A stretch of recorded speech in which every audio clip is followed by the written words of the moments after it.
कुछ बड़ा करना है तो अपनी राह खुद चुनो।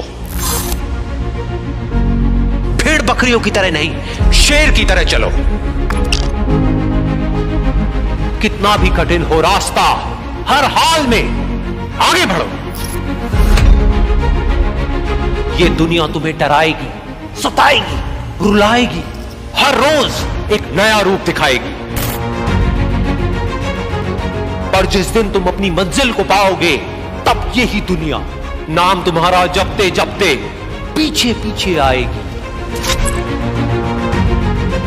बड़ी से बड़ी रुकावट को समझदारी से पार करो। अपने अंदर की कमजोरी पर पूरी ताकत से वार करो। छोटी पड़ जाए हर एक चुनौती, ऐसे खुद को तैयार करो। कुछ पाना है तो कुछ खोना होगा, हंसना है तो रोना होगा, चमकना है अगर सोने की तरह तो आग में खुद को तपाना होगा। बदलना चाहते हो अपनी जिंदगी तो सबसे पहले खुद को बदलना होगा। भूल जाओ तुम कौन हो, बस एक बात को याद रखो, सबसे पहले है अपना काम, बाकी सब उसके बाद रखो। तुम्हारी पुरानी आदतें तुम्हें नीचे गिराएंगी, थोड़े से मजे के बदले तुम्हारा सब कुछ लूट कर ले जाएगी। लेकिन तुम इस जाल में मत फंसना, अपना ध्यान सिर्फ और सिर्फ अपने लक्ष्य पर रखना। तुम्हारा लक्ष्य है खुद को बेहतर करना और इस दुनिया के लिए एक मिसाल कायम करना। खुद को किसी से कम मत समझना, तुम में भी कुछ बात है, कुछ करने के जज्बात हैं। ठान लिया तो नामुमकिन कुछ भी नहीं, बदल दो जो हालात है। उठो और आगे बढ़ो, बिना थके बिना रुके बस चलते चलो। इसमें ना रत्ती भर भी शक है, कामयाबी तुम्हारा हक है। आप YouTube पे जाओगे, जाकर के सर्च करो हाउ टू गेट रिच, कम से कम 50 लाख वीडियोस आएंगी और उसमें बंदों को देखोगे वो आकर के बात कर रहे हैं कि अमीर कैसे होना है, और उनको देख करके आपको समझ आ जाएगा इस बंदी की जेब में 10 रुपए भी नहीं है, मतलब 100 रुपए छोड़ो 10 रुपए भी नहीं है, और वो आपको सिखा रहा है कि अमीर कैसे होना है। और आप देख देख करके सोच रहे हो हाँ मैं अमीर हो जाऊं, मुझे समझ आ गया है।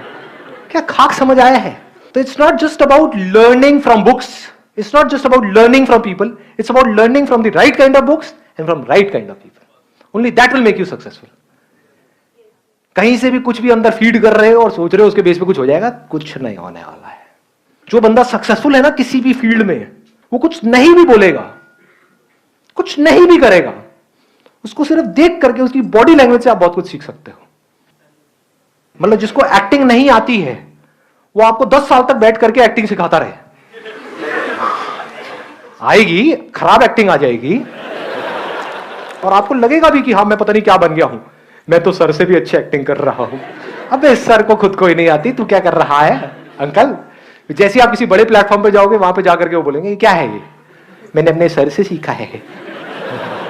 दूसरी तरफ से 10 साल छोड़ो, अगर 10 दिन तक भी आप बैठ करके बारीकी से ऑब्जर्व करते रहे जो वर्ल्ड के बेस्ट एक्टर्स हैं उनको, चाहे हॉलीवुड बॉलीवुड, ध्यान से देखा हो क्या कर रहे हैं, तो आप इतना सीख सकते हो जिसकी कोई हद नहीं है। आपको उनसे पर्सनली मिलने की जरूरत नहीं है, जिसको सीखना है वो कहीं से भी सीख सकता है। जैसे बिजनेस में किसी को आगे बढ़ना है तो वो लोग जो बिजनेस में कुछ कर चुके हैं उनके एक एक वर्ड से आप बहुत कुछ सीख सकते हो, उनके एक्शन से देख सकते हो वो जो बोलते हैं उसके पीछे क्या होता है, कैसे वो देखते हैं, कैसे उनकी नजर औरों से बिल्कुल अलग होती है। तो आपको वहां पे बहुत कुछ नजर आ सकता है।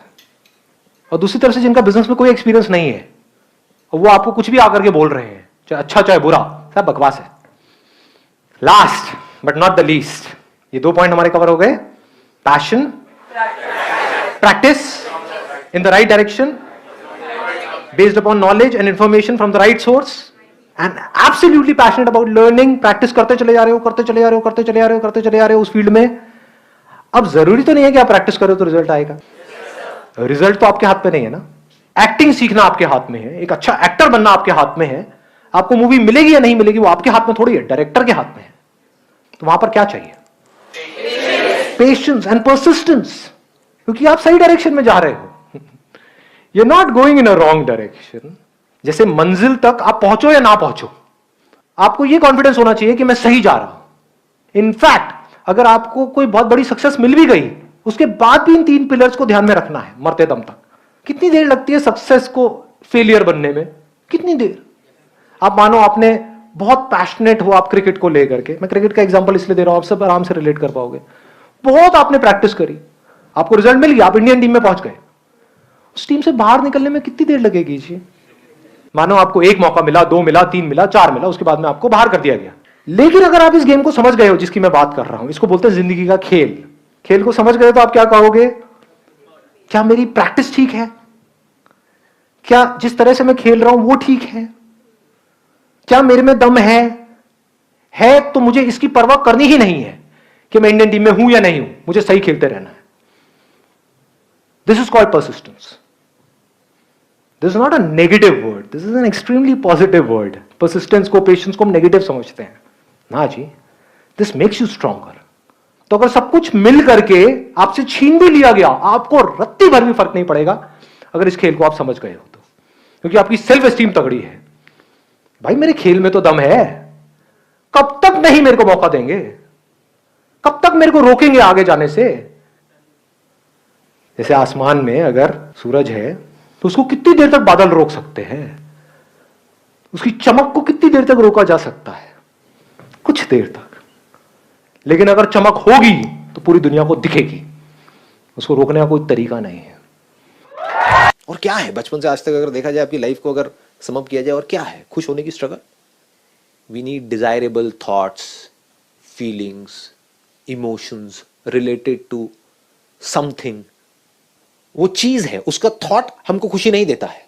डिजायरेबल थॉट क्या है कि ये चीज मेरी होनी चाहिए, वो हमको खुशी देता है। कोई पर्सन है, उसके साथ में हमारा रिलेशन है, समवन। जब रिलेशन अच्छा होता है तो हमको खुशी मिलती है। ये रिलेशन अच्छा एक्चुअल में क्या है? क्या एक्चुअल में फिजिकल लेवल पे कोई रिलेशन होता है या माइंड के लेवल पे होता है? हाँ, इसको दोनों चीजों को अच्छे से समझ लेना, बिकॉज इसमें सारे थॉट्स आ गए। अभी जहां हम खुशी ढूंढ रहे हैं वो थॉट्स में ढूंढ रहे हैं। मैं थॉट्स, फीलिंग्स, इमोशंस, इसको भी क्लब करके एक वर्ड दे रहा हूं, थॉट्स। एक्चुअल में फिजिकल लेवल पे हमारा किसी भी चीज से कोई रिलेशन नहीं होता है। आपका पैसे से क्या रिलेशन है एक्चुअल में एट अ फिजिकल लेवल? क्या आप उससे जुड़े हुए हो किसी चीज के साथ में? मतलब जैसे जमीन है तो एक्चुअल में आपको जमीन से क्या रिलेशन है? क्या वो जमीन आपकी है? इस सच को देख पा रहे हो? पेपर पे आपकी है, आपके माइंड में आपकी है, क्या एक्चुअल में आपकी है? ना आपकी है ना आपके बाप की है। ये बात समझ आ रही है? ये बात किसी की नहीं है। वो जमीन किसकी है? नेचर की है। मान लो तो किसी पार्क में भी आप जाकर के बैठ सकते हो, ये पार्क मेरा है कि नहीं? तो पार्क आपका हो गया। अगर एक्चुअल में आपने मान लिया तो ये बात समझ आ रही है नहीं आ रही है? हाँ। और ये मान लिया कि मैं गरीब हूं क्योंकि मेरे पास में अपना घर नहीं है, तो आप गरीब हो। तो ये सारा खेल माइंड के लेवल पे चल रहा है, एक्चुअल में कहीं भी नहीं है। मान ही तो रहे हो, ये आसमान मेरा है, ये तारे मेरे हैं, ये बादल मेरा है, ये बारिश मेरी है। ये नेचर किसके लिए है? इसका मीनिंग क्या है अगर इसको कोई देखने वाला नहीं है, जानने वाला नहीं है, सुनने वाला नहीं है? इस नेचर की क्या वैल्यू है अगर यहां पर कोई है ही नहीं? इस प्लेनेट पे अगर लाइफ नहीं है तो इस सबका मतलब क्या है? तो मानने के ऊपर है ना कि ये सब कुछ मेरे लिए हो रहा है। लेकिन हम ऐसे कभी सोचते नहीं है। हम क्या करते हैं? छोटी सोच, छोटा छोटा छोटा छोटा छोटा छोटा, बस मैं ये कपड़े मेरे, ये छोटी अलमारी मेरी, ये छोटा सा ये साइकिल मेरी, ये स्कूटर मेरा, ये गाड़ी मेरी, ये घर मेरा। बस वहीं पर उलझे रह जाते हैं, ऐसे ही मर जाते हैं, है कि नहीं? तो हमारी दौड़ क्या है? इसको आराम से समझना, बिकॉज है ना, कहीं भी ये मत समझ लेना कि मैं आपको ये कह रहा हूं कि पैसे की वैल्यू नहीं है। पैसे की बहुत वैल्यू है, ठीक है ना? मतलब वहां से कंफर्टेबल लाइफस्टाइल आपको मिलता है और कंफर्ट की वैल्यू है, बट उसका खुशी से कनेक्शन नहीं है।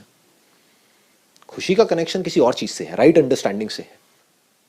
हम कैसे खुश होने की कोशिश कर रहे हैं? एक्चुअल में फिजिकल लेवल पे हम कहीं जुड़ते नहीं हैं, ना चीजों के साथ में, ना लोगों के साथ में, बस अपने माइंड में जुड़ जाते हैं। जैसे आप किसी पर्सन के साथ में जुड़ गए तो जुड़ने में खुशी नहीं मिलती है, जुड़ने के बाद में जैसा होना चाहिए according to your own limited desires, जब वो हो रहा होता है तब हम खुश होते हैं। उसका एग्जैक्ट अपोजिट होता है तो हम दुखी हो जाते हैं। एकदम से मन करता है सब कुछ छोड़ छाड़ के भाग जाओ, सब बेकार है, घर भी बेकार है, ये भी बेकार है, वो भी बेकार है। मन करता है नहीं करता है, बहुत गुस्सा आ जाता है अंदर से। मतलब जितना मजा आया था उतना उससे बहुत ज्यादा, उससे कई गुना ज्यादा गुस्सा भी आता है, क्योंकि इस थॉट में मजा आता है, no doubt there is pleasure in this thought. जब हमारे अकॉर्डिंग कुछ हो रहा होता है तो मजा आता है, आता है नहीं आता है कि कोई पर्सन हमारे अकॉर्डिंग एक्ट कर रहा है, मजा आता है। जैसा हम चाहते हैं उसके अकॉर्डिंग कुछ हो रहा है, सक्सेस मिल रही है, मजा आता है। जैसे ही हमारे अकॉर्डिंग कुछ होना बंद हो जाता है, आप एक बिजनेस कर रहे हो, जब तक आपके अकॉर्डिंग सब कुछ हो रहा है तब तक तो ठीक है।